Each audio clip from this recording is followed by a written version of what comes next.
शैकियन अपनी helmet Lian you को दे देता है ताकि कोई उसे पहचान न सके और वो इन्फॉर्मेशन डिपार्टमेंट की तरफ जाते हैं। शैकियन सेकंड लाइफ पॉड का गार्डिंग इंचार्ज बन चुका था, तो वहाँ के गार्ड्स को वो दूसरी जगह भेज देता है और फिर अपनी आइडेंटिटी का यूज करके डिपार्टमेंट का गेट ओपन करता है। लियांग यू जानती थी उसे जल्दी जाकर चिप को किसी कंप्यूटर में लगाना होगा। वहीं सेफ हाउस में जैंगी को फिर से चिन शिन यांग का कॉल आता है। इस बार वो आखिरी धमकी देता है, जैंगी अब मुझे तुम्हारा जवाब चाहिए। जैंगी हंसता है और कहता है, मैं तुम्हारे सपने में तुम्हारे सामने सरेंडर कर सकता हूँ, यहाँ हकीकत में तुम्हें मेरे सामने सरेंडर करना चाहिए। मैं तुम्हारा ख्याल भी रख सकता हूँ। ये सुनकर चिन शिन यांग बहुत गुस्सा हो जाता है और कहता है, ये सब तुम्हारी वजह से होगा, ये तुम खुद चुन रहे हो। अब तुम अपने शेल्टर के साथ राख बन जाओगे। और कॉल कट कर देता है।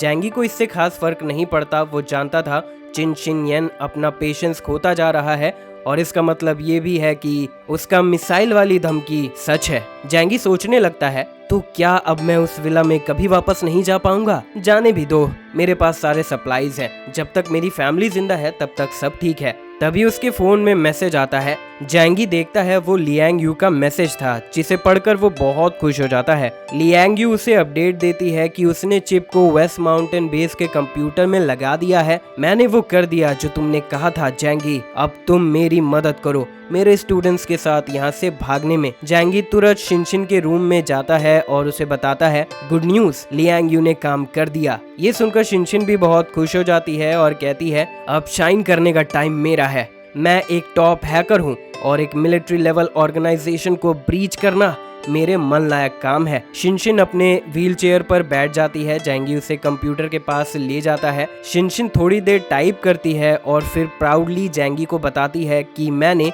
वेस्ट माउंटेन बेस के नेटवर्क को हैक कर लिया।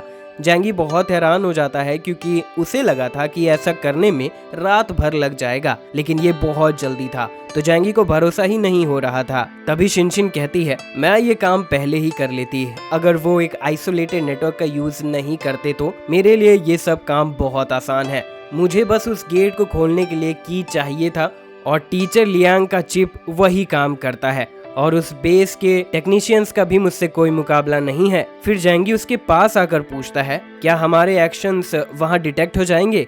अगर वो हमें पकड़ लेते हैं तो वो नेटवर्क्स को बंद कर देंगे, फिर हमारा सारा एफर्ट बर्बाद हो जाएगा। जैंगी को अपने इतने क्लोज देखकर शिनशिन बहुत शर्माने लगती है और फिर बताती है, मैंने नेटवर्क का सबसे हाईएस्ट अथॉरिटी का कंट्रोल हासिल कर लिया है, जिसका मतलब हम वहाँ के भगवान बन चुके हैं। तो हम भगवान की तरह उनके सारे एक्शंस देख सकते हैं और उन्हें हमारे बारे में पता भी नहीं चलेगा। ये सुनकर जैंगी बहुत एक्साइटेड हो जाता है और कहता है, ये तो बहुत अच्छी बात है, अब हम उनके बारे में सब कुछ पता कर सकते हैं। फिर जैंगी कहता है, तुरंत स्क्रीन पर मिसाइल से रिलेटेड इंफॉर्मेशन लेकर आओ, मुझे जानना है क्या चिन शिन यांग जो कह रहा है वो सच है भी या नहीं। शिनशिन ऐसा ही करती है और फिर इंफॉर्मेशन निकाल लेती है और बताने लगती है कि उनके पास मिसाइल डिप्लॉय करने का कोई अथॉरिटी नहीं है। जैंगी पूछता है, ठीक है, अब ये पता करो क्या उनके पास कोई ऐसा रास्ता है जिससे वो दूसरे रीजन से मिसाइल डिप्लॉय करवा सके। शिनशिन वेस्ट माउंटेन बेस के एक्सटर्नल कम्युनिकेशन रिकॉर्ड को चेक करने लगती है और उसे एक कन्वर्सेशन भी मिल जाता है। वो चिन शिन यांग का था जो रिवर साउथ डोमेन से मिसाइल रिक्वेस्ट कर रहा था और रिवर साउथ डोमेन 12 बजे मिसाइल डिप्लॉय करने के लिए मान चुका था। शिनशिन और जैंगी हैरान हो जाते हैं क्योंकि वो जानते थे कि रिवर साउथ डोमेन के पास काफ़ी पावर्स हैं और एक मिसाइल उनके लिए कोई बड़ी बात नहीं थी। और वो इस बात से भी हैरान थे कि चिन शिन यांग का इतना दूर तक कनेक्शन होगा। फिर जैंगी शिनशिन से कहता है, चेक करो क्या उसने शेल्टर के कोऑर्डिनेट्स भेजे हैं। शिनशिन तुरंत पता कर लेती है और बताती है, वो लोग अब भी अप्रूवल प्रोसेस में हैं। उन्हें प्रिसाइज गाइडेंस के लिए सैटेलाइट को अच्छे से यूज करना होगा। उन्होंने अब तक कोऑर्डिनेट्स नहीं भेजे हैं। फिर शिनशिन हंसते हुए जैंगी से कहती है, मेरे पास एक बहुत कमाल का गेम है, क्या तुम वो खेलना चाहोगे? जैंगी बहुत कंफ्यूज हो जाता है और कहता है, क्या तुम टाइम देख रही हो? अभी तुम्हें गेम खेलना है? फिर शिनशिन बताती है, मैं मिसाइल के कोऑर्डिनेट्स को चेंज करके वेस्ट माउंटेन बेस का ही दे सकती हूँ और वो खुद को ही उड़ा लेंगे। इसमें तो बहुत मजा आएगा, तुम्हें नहीं लगता? जैंगी बहुत शॉक्ड हो जाता है और कहता है, क्या ऐसा करना पॉसिबल भी है? वो कोऑर्डिनेट सेट करने से पहले बहुत बार चेक करेंगे। भले ही वेस्ट माउंटेन बेस का इंफॉर्मेशन डिपार्टमेंट बेवकूफ है, लेकिन इतने भी नहीं होंगे कि वो अपने कोऑर्डिनेट्स को नहीं पहचान पाएंगे। तभी शिनशिन कहती है, तुम गलत हो, मैं उनके लॉन्च करने से पहले कोऑर्डिनेट सेट नहीं करूंगी। ऐसा नहीं है, एक टॉप हैकर को समझना इतना आसान नहीं है। मैं उनके सेंडिंग इन्फॉर्मेशन को इंटरसेप्ट कर सकती हूँ पॉकेट कैप्चरिंग से, और फिर उसे मॉडिफाई करके आगे भेज सकती हूँ, और ऐसे में किसी को भी पता नहीं चलेगा। जैंगी बहुत एक्साइटेड हो जाता है और कहता है, भले ही तुम कोऑर्डिनेट्स को बदल दो, लेकिन वेस्ट माउंटेन बेस सिर्फ एक मिसाइल से बर्बाद नहीं होगा, है ना। फिर वो लू कैरन को बुलाता है। लू कैरन जो मैकेनिकल इंजीनियरिंग के फील्ड में एक जीनियस थी, जिसे इंजीनियरिंग फिजिक्स भी बहुत अच्छे से समझ आता था। जैंगी शिनशिन से वेस्ट माउंटेन बेस के स्ट्रक्चरल ब्लूप्रिंट को दिखाते हुए कहता है।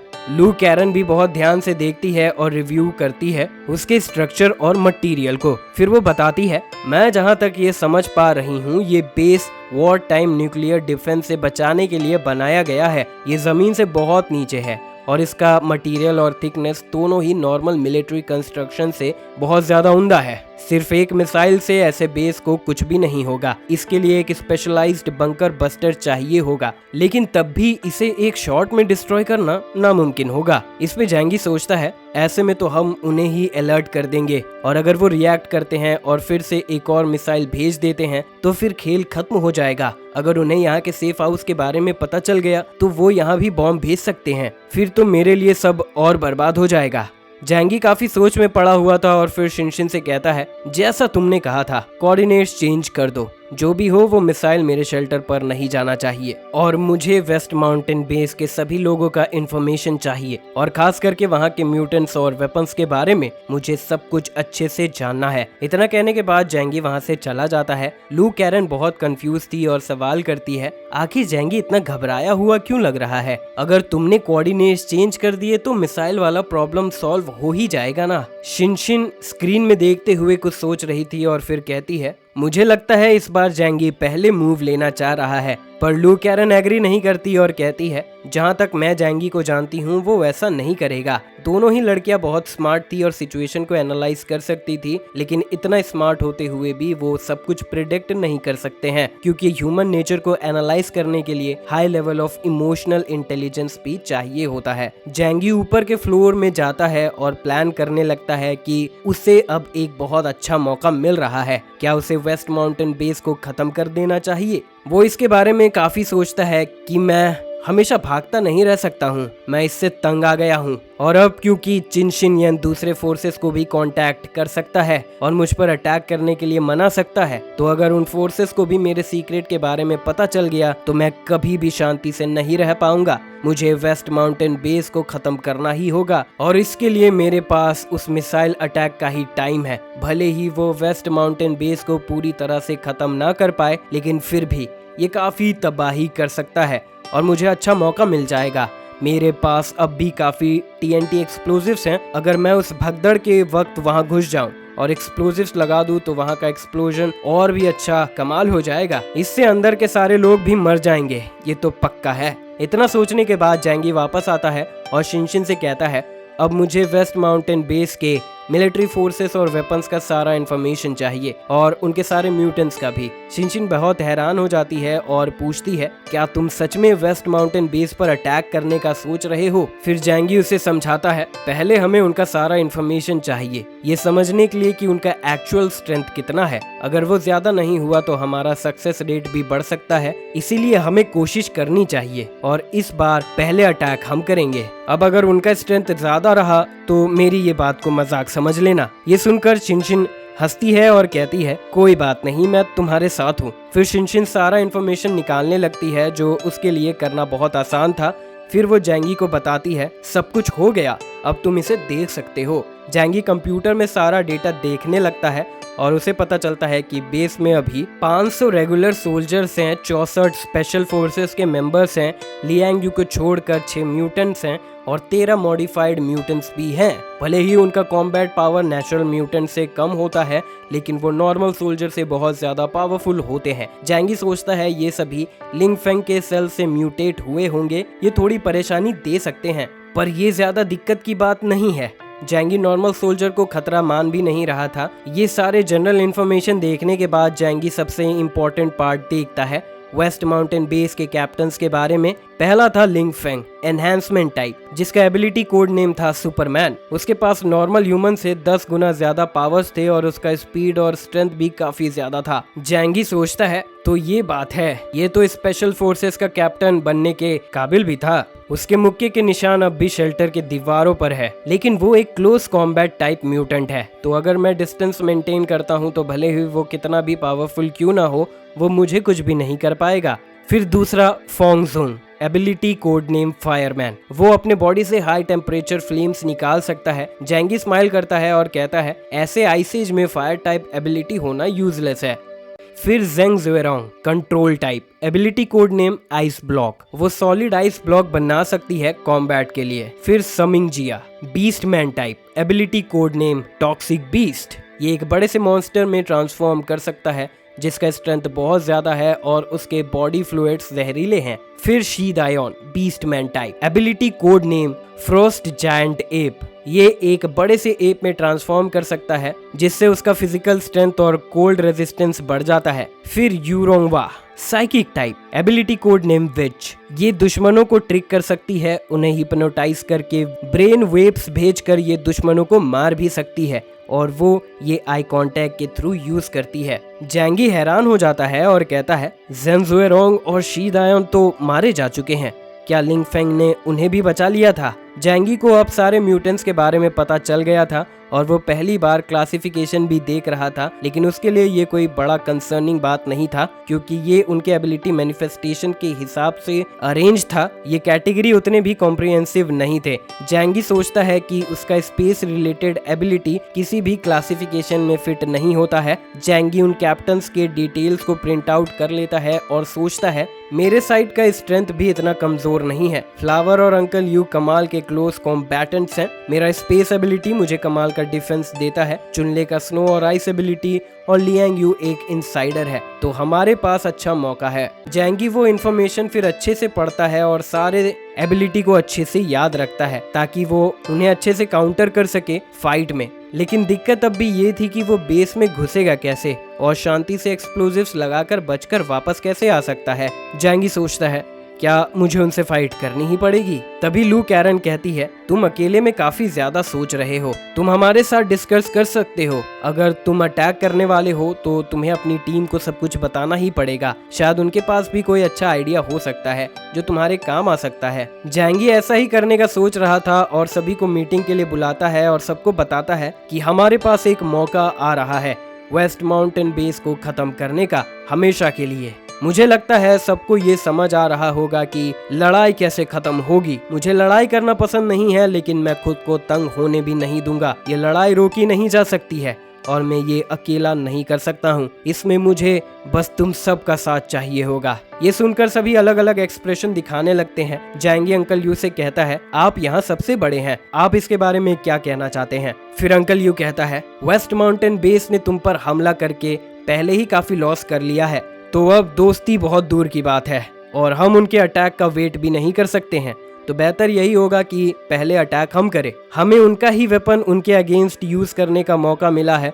हम ऐसा करके उनके अंदर डर पैदा कर सकते हैं। मुझे लगता है हमें ये करना चाहिए और मेरी जान जैंगी ने बचाई है तो मैं जैंगी के लिए कुछ भी करूंगा। फिर जैंगी चुनले को देखता है जो थोड़ा घबरा जाता है और कहता है क्या तुम सच में ऐसा करना चाहते हो? उनके पास आर्मी है, वेपन्स है, म्यूटेंट्स भी हैं। ये तो मौत को न्योता देने जैसा है। फिर जैंगी बताता है चिंता मत करो, मैंने सब पहले ही पता कर लिया है। उनके पास बस 6 म्यूटेंट्स हैं और उनके रेगुलर सोल्जर्स को तो तुम मुझ पर छोड़ सकते हो, उन्हें मैं आसानी से डील कर लूंगा। और क्या तुम ये भूल रहे हो कि उन्होंने तुम्हारे बहुत से विलेजर्स को मारा है और तुम्हारे पहले प्यार सू लिली को भी? क्या तुम उन्हें ऐसे ही जाने दोगे? फिर चुनले हंसता है और कहता है मुझे इससे ज्यादा फर्क नहीं पड़ता, मैं विलेजर्स के साथ ज्यादा क्लोज नहीं था। और सू लिली कौन है? मैं ये नाम तो पहली बार सुन रहा हूँ। जैंगी एम्बैरस हो जाता है और सोचता है ये साला मोटा कितना बेशरम है। जैंगी उसे कुछ कह पाता उससे पहले चुनले कहता है लेकिन बड़े भाई, अब जब तुमने लड़ाई करने का फैसला कर ही लिया है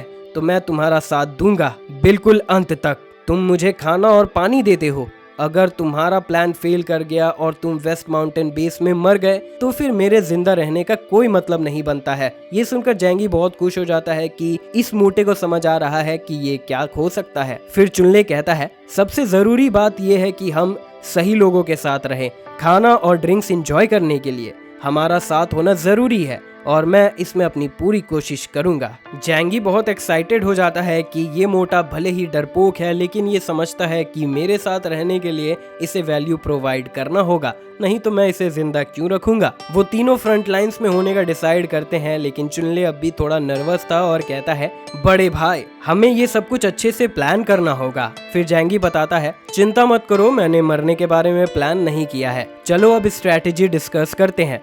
अंकल यू बताता है, जब मैं आर्मी में था मुझे प्रोफेशनल ट्रेनिंग मिली थी, मैं कुछ सजेशंस ऑफर कर सकता हूँ। जैंगी शिनशिन को देखता है और कहता है, तुम पहले इन्हें वेस्ट माउंटेन बेस के बारे में सब कुछ समझा दो, वो सारे इन्फॉर्मेशन जो तुमने मुझे दिए थे। शिनशिन ऐसा ही करती है। वहीं जैंगी लियांग यू को कांटेक्ट करता है क्योंकि उनके प्लान के सक्सेस के लिए लियांग यू बहुत इंपॉर्टेंट रोल प्ले करती है। जैंगी उसे मैसेज करता है, मेरी हेल्प करने के लिए थैंक्स। कल रात से पहले तुम्हें अपने स्टूडेंट्स को लेकर किसी सेफ जगह पर छुपना होगा, तुम्हें वहां से एस्केप करने का मौका भी मिलेगा और हम बाहर मिलेंगे। लियांग यू बहुत खुश हो जाती है और रिप्लाई करती है, मैं छुपने के लिए जगह ढूंढ लूंगी, लेकिन तुम मुझे प्लान बताओ ताकि हम साथ में अच्छे से काम कर सके। जैंगी लियांग यू के एक्साइटमेंट को सेंस कर पाता है और बताता है, हमने वेस्ट माउंटेन बेस के नेटवर्क्स को कंट्रोल में कर लिया है, तुम कम्युनिकेशन सिक्योरिटी के बारे में ज्यादा मत सोचो, तुम्हें प्लान के बारे में सब कुछ बता दिया जाएगा, बस खुद का और अपने स्टूडेंट्स का ख्याल रखो। लियांग यू कंफ्यूज थी और जैंगी उसे डिटेल में सब कुछ बताना नहीं चाह रहा था क्योंकि उसके स्टूडेंट्स वेस्ट माउंटेन बेस में ही थे, तो वो उस जगह को बॉम्ब करने के प्लान के साथ एग्री ना करे, इसीलिए वो फालतू का झगड़ा नहीं करना चाहता था और उसे कुछ भी नहीं बताता है क्योंकि वो नहीं चाहता था कि इस लड़ाई में कुछ गलत हो जाए। जैंगी कैरन से कहता है कि वो वेस्ट माउंटेन बेस के स्ट्रक्चर को अच्छे से एनालाइज करे। कैरन बताती है, मेरे कैलकुलेशन के हिसाब से ऐसे शेल्टर से डील करना जो 500 केजी टीएनटी से भी बर्बाद नहीं होगा, मुझे लगता है वो हैवी बंकर मिसाइल यूज करेंगे। भले ही ये वेस्ट माउंटेन बेस को एक ही बार में खत्म ना करे लेकिन ये काफी तबाही कर सकता है। फिर जैंगी कहता है, अगर हम एक्सप्लोजन के समय उनका पावर कट कर दे तो तब क्या होगा, क्योंकि वो जमीन के बहुत नीचे है, उनका लाइट सोर्स कट कर देने से वो घबरा जाएंगे, वो मूव भी नहीं कर पाएंगे जिससे वो और भी ज्यादा घबरा जाएंगे। जैंगी ये सब ट्राई करने के लिए काफी एक्साइटेड था। इस पर शिनशिन बताती है, मैं नेटवर्क से उनका पावर कट कर सकती हूँ लेकिन मुझे लगता है उनके पास मैनुअल पावर रिस्टोरेशन सिस्टम भी होगा और ऐसे बेस में इमरजेंसी लाइटिंग भी जरूर होगा और इतने कम टाइम में तुम बेस में नहीं घुस पाओगे। जैंगी हंसता है और कहता है, मैंने इसके लिए अरेंजमेंट कर लिए हैं, मैं बस उनके बीच भगदड़ पैदा करना चाहता हूँ। लियांग यू इसका फायदा जरूर उठाएगी और फोर्थ लाइफ पॉड से अपने स्टूडेंट्स को बचा लेगी और जब फोर्थ लाइफ पॉड के लोग उसे ऐसा करते हुए देखेंगे तो वो बेस का कंट्रोल लेने की कोशिश जरूर करेंगे, जिससे फोर्थ लाइफ पॉड में भी केओस फैल जाएगा और फिर सारे फोर्सेस को वहां शांत कराने के लिए भेज दिया जाएगा और तब हमें चांस मिलेगा। चुनले अब भी घबराया हुआ था और कहता है, अगर हम बेस में घुस जाते हैं और चिनशिनयन को मार देते हैं तो मुझे ऐसा लगता है कि फिर से दूसरा चिनशिनयन पैदा हो जाएगा, वहां बहुत सारे लोग होंगे, हम उन सभी को तो नहीं मार सकते हैं, है ना। चुनले एम्बैरस हो जाता है क्योंकि वो समझ गया था कि उसने अपना जोक बना लिया है, लेकिन जैंगी के सीरियस फेस को देखकर वो शांत हो जाता है। फिर वो जैंगी से पूछता है, बड़े भाई क्या तुम मेरे साथ सच में एग्री कर रहे हो, क्या तुम सच में सबको मारने वाले हो। ना सिर्फ चुनले, वहाँ मौजूद सभी हैरान थे क्योंकि ये प्लान बहुत पागल जैसा था, ये एक सुसाइड मिशन था। फिर जैंगी सभी को समझाता है, मेरा गोल उन्हें एक ही बार में मारने का है, नहीं तो फिर उनके 80% कॉम्बैट पावर को खत्म कर देना, लेकिन ये बहुत अच्छा होगा कि वो सभी एक ही बार में मर जाएं। फिर जैंगी सभी को डिटेल में समझाता है, मेरे पास बहुत सारे टीएनटी एक्सप्लोजिव्स हैं, मुझे बस वेस्ट माउंटेन बेस में घुसना है, एक्सप्लोजिव्स लगाना है और एक्सप्लोजन का टाइमिंग सेट कर देना है। वैसे बेस में इतना बड़ा एक्सप्लोजन देखना सच में बहुत कमाल होगा। फिर लू कैरन कहती है, एक्सटर्नल बॉम्बिंग और इंटरनल एक्सप्लोजन का इफेक्ट काफी ज्यादा अलग होगा। बेस का स्ट्रक्चर एक्सप्लोजन के एनर्जी को विथस्टैंड कर लेगा, लेकिन अंदर के लोग इसे झेल नहीं पाएंगे और ऐसे एक्सप्लोजन से बेस का लाइफ सपोर्ट सिस्टम भी तबाह हो जाएगा, जैसे एयर सर्कुलेशन और एस्केप सिस्टम जो बहुत ज्यादा जरूरी है। और साथ में एक्सप्लोजन बहुत सारा ऑक्सीजन कंज्यूम कर लेगा और हीट तेजी से बढ़ने लगेगा। इन सारे फैक्टर्स को देखते हुए अगर हम सक्सेसफुल रहते हैं तो हमारे जीतने के चांसेस भी बहुत ज्यादा बढ़ जाएंगे। ये सुनकर चुनले बहुत खुश हो जाता है, जो पहले बहुत डरा हुआ था, और कहता है, बड़े भाई तुम तो सच में जीनियस हो, तुम्हारा प्लान तो बहुत ज्यादा अच्छा है, लेकिन हम बेस में घुसेंगे कैसे? हम फ्रंट गेट से तो डायरेक्ट नहीं घुस सकते हैं, है ना? क्या होगा अगर हम अंदर घुस गए और गुम हो गए और बाहर भी नहीं आ पाएंगे? जैंगी कंप्यूटर्स की तरफ दिखाते हुए कहता है, इसीलिए तुम्हें बेस के इंटरनल स्ट्रक्चर को अच्छे से याद रखना होगा। ये लाइफ और डेथ वाली सिचुएशन है, तो तुम्हें बहुत ज्यादा ध्यान रखना होगा। इतना कहकर जैंगी अपने डायमेंशन से 2 वाइट कॉम्बैट सूट निकालता है और बताता है, मैंने ये स्पेशल फोर्सेस से लिया है, इसे पहनकर हेलमेट भी पहन लेना, और ऐसे में जब भगदड़ मचेगी तब हम भी उनमें शामिल हो सकते हैं, और एक्सप्लोजन के प्लेसमेंट के लिए हम सेकेंड लाइफ पॉड में जगह देखेंगे, क्योंकि वहीं पर बेस का मेन फोर्स लोकेटेड है और बहुत सारे डिपार्टमेंट्स के साथ वहां पर उनके वेपन्स भी रखे हुए हैं। अगर हम उनकी वो जगह बर्बाद कर देते हैं तो हम एक ही तीर में 2 निशाने लगा सकते हैं। फिर तीनों लड़के और फ्लावर फाइनल डिस्कशन करते हैं। जैंगी का प्लान बहुत डिटेल था और चुनले इससे काफी इम्प्रेस हो गया था। बेस के छोटी जगह में जैंगी का एबिलिटी काफी इफेक्टिव रहेगा और फ्लावर भी कुछ कम नहीं है। अगर वहाँ कुछ भी गलत होता है तो वो उनके व्हीकल जैसा काम कर सकती है और उन्हें बाहर निकाल सकती है, और एक बार सरफेस पर आने के बाद जैंगी के लिए सब कुछ और आसान हो जाएगा।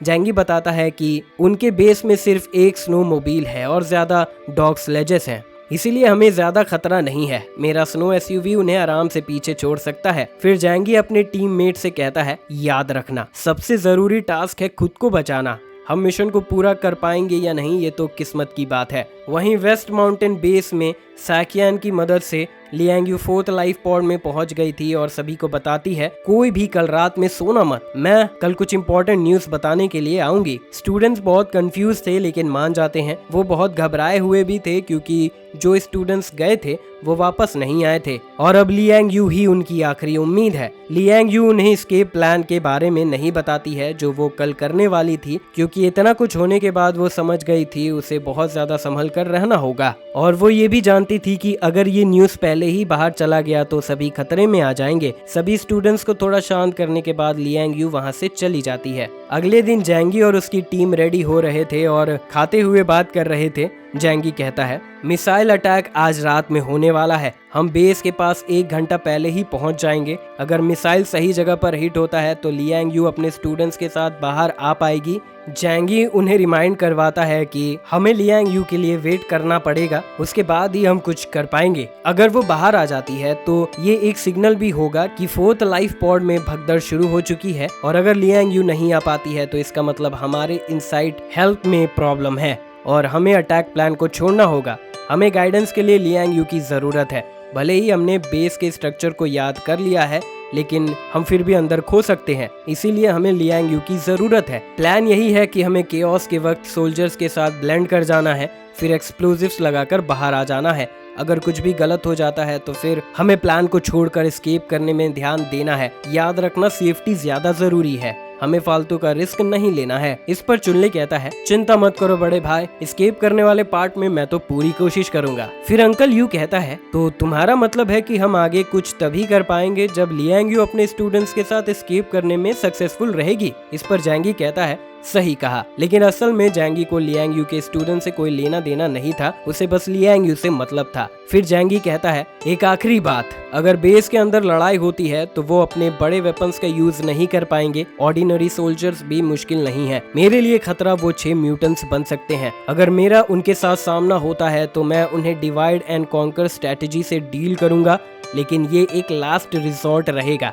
अगर हमारे पास भागने का कोई ऑप्शन नहीं हुआ तो, लेकिन स्केप करना तो हमारा पहला ऑप्शन ही रहेगा। उस रात जैंगी और उसकी टीम वहां से जाने के लिए रेडी थे। जैंगी और अंकल यू अपनी औरतों को गुड बाय कर रहे थे और चुनले उनका वेट कर रहा था। तभी जो जैंगी से कहती है, जैंगी तुम मुझे भी अपने साथ ले चलो, अगर मैं तुम्हारे पास रहती हूँ तो मैं तुम्हारा चोट लगने पर ध्यान रख सकती हूँ। जैंगी उसे समझाता है, हमें चोट नहीं लगेगी, चिंता मत करो, और अगर लग भी जाती है तो इसका मतलब हमारा अपोनेंट पावरफुल म्यूटेंट होगा, तो तुम्हारे वहाँ रहने से या ना रहने से कोई ज्यादा फर्क नहीं पड़ने वाला है। तुमने जो इमरजेंसी मेडिसिन किट हमारे लिए प्रिपेयर किया है वही हमारे लिए काफी है, तुम बस हमारा वापस आने का वेट करो। और इतना कहकर जैंगी और उसकी टीम स्नो एसयूवी में वेस्ट माउंटेन बेस की तरफ जाने लगते हैं। तो दोस्तों इसी के साथ ये पार्ट यहाँ पर खत्म होता है। वीडियो अच्छी लगी हो तो वीडियो को लाइक करें, शेयर करें। मिलते हैं नेक्स्ट पार्ट में, तब तक के लिए बाय।